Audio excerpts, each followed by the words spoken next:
एउटा हात नभएको मान्छे चाहिँ अब आफू मर्नु पर्यो सबैले अब एक हात नभएको डुँडे भने गिज्याए दुनियाँको अपहेलना भइयो भनेर मर्नु पर्यो भनेर गएको भिरमा गएर हाम फालेर मर्नु पर्यो भनेर गएको अरे उसलाई भिरबाट हाम फालेर मर्नै डर लागेछ।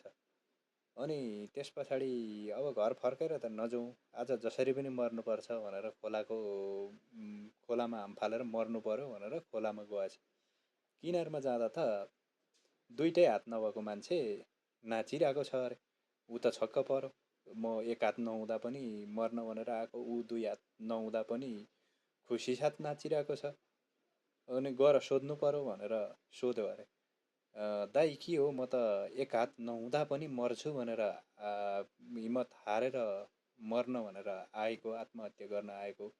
तपाईँ त दुई हात नहुँदा पनि नाचिरहनु भएको छ खुसी साथ। उसले भनेछ तेरो बाउको खुसी यहाँ मेरो ढाड चिलाएर कनाउन नभएर उफ्रेको भनेछ क्या।